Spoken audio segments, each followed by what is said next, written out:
Hey everybody, welcome back to another deck profile. So this past weekend I took Paleozoic frogs to my regionals up in Layton, Utah, and I got 18th place on the bubble yet again. I went 5-2 and I had the same record as a person I think who got 8th or 9th place, and of course it was top 16 invites, so unfortunately we didn't make it this time. But yeah, we played Paleozoic frogs, and I think this is the best I've done in a long time. I mean, 5-2. I was feeling kind of, I guess, on like not super great after round 3 because I did lose the first 2 rounds in a row, but then we won 5 in a row after that. So I mean, it just turned out to be pretty good overall. Also, I do want to mention that this is in a post-commentary style. I've already recorded all this footage and I'm adding all this audio in after the fact. Alright, so let's get started with 3 copies of Swab Frog, 3 copies of Dupe Frog, as well as the 2 copies of Ronin Totem.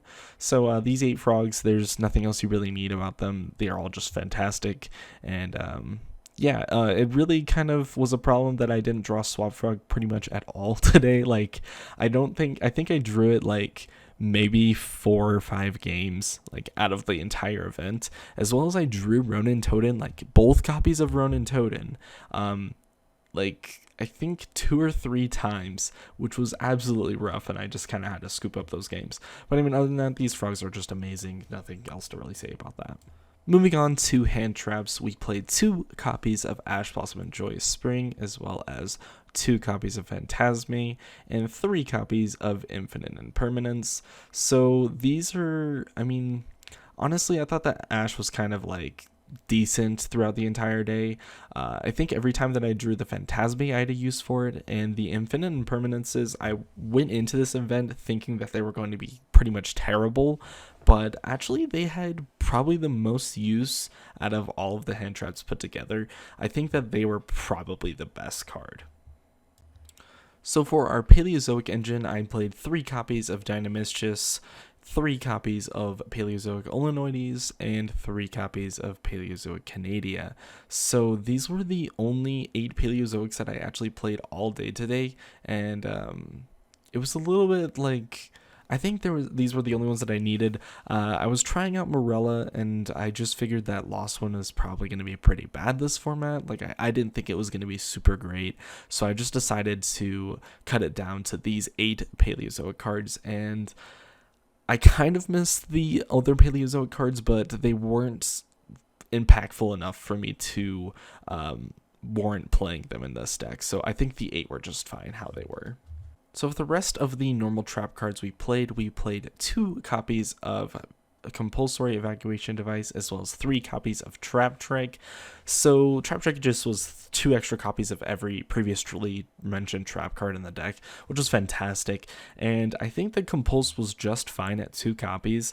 There wasn't a time where I missed the 3rd one at all. I thought that the 2 were just plenty fine how they were, and honestly, I didn't think that they were going to be that great because I expected this format to be more of a control-based format, and I think I was mostly correct because most of my matchups were control-based, and yeah, so I think that there was nothing I would change about that. So for the remainder of the trap cards in the deck, what I like to call the non-trap trickable trap cards, 3 copies of Crackdown, as well as 3 copies of Solemn Strike, and 3 copies of Solemn Judgment. These were all fantastic. Honestly, I think the Crackdowns were not as impactful as they were last format, but I still think that they're a fantastic card.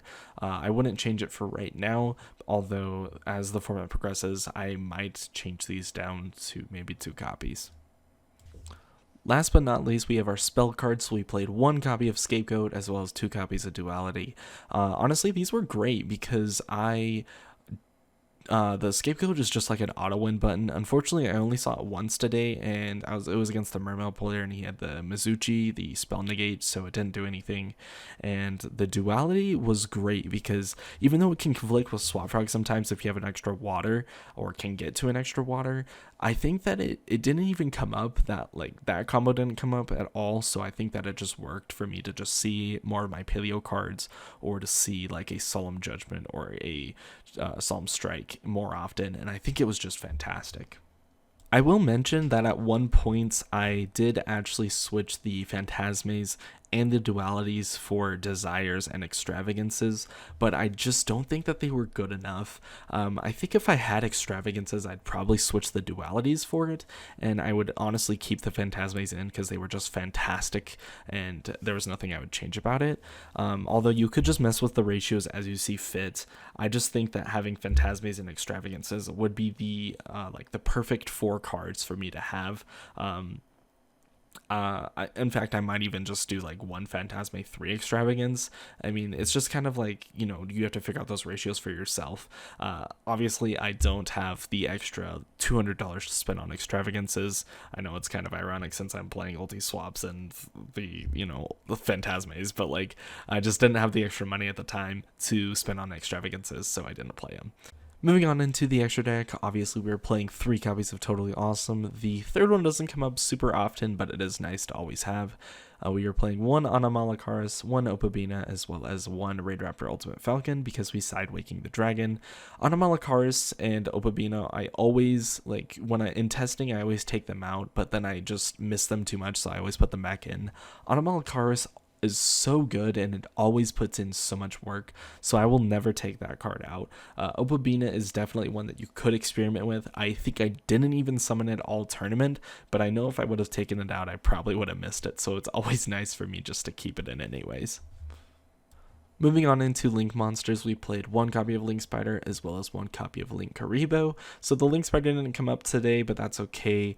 It's just for, like, you know, using your Paleo cards to summon the Link Spider so you can make Boral Sword if you need to, although that never really comes up. You could also use it to link off into a copy of Crusadia Avermax, and you could also use it for scapegoats, just using a token to make go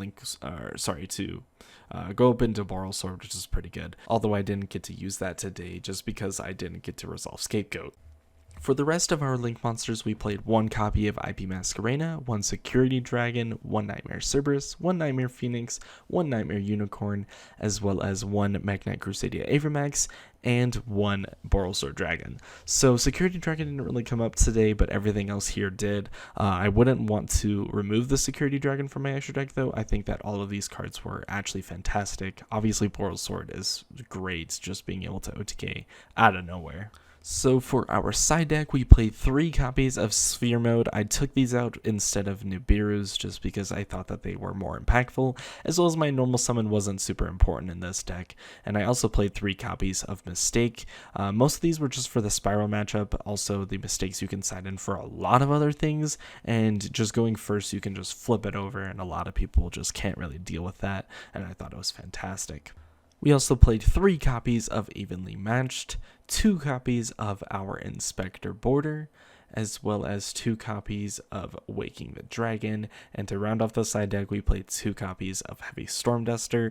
So the Heavy Storm Duster and the Waking the Dragon were trap trickable. I guess you could trap trick for Evenly Matched, but that's terrible. Don't ever do that. I think that it was fantastic to have the Heavy Storm Dusters. It came up where I already used my Illinois in the game, so I trap tricked for Heavy Storm Duster against the Guru player, and I actually ended up hitting his back row, as well as, I believe, his hidden city, and it couldn't resolve, and it was just great overall. I think that was pretty solid. But yeah, you know, I think that trap tricking for those cards were really nice. Trap tricking into Waking the Dragon comes up if you get Lightning Stormed, although I didn't get Lightning Stormed all day, fortunately. So that's going to go ahead and do it for today's deck profile. I hope you guys enjoyed watching, and expect another video to come out in about 3 days. I'm trying to keep this 3-day schedule going, and we're going to see how long it's going to keep going for. So make sure to leave a like, and I will see you guys then.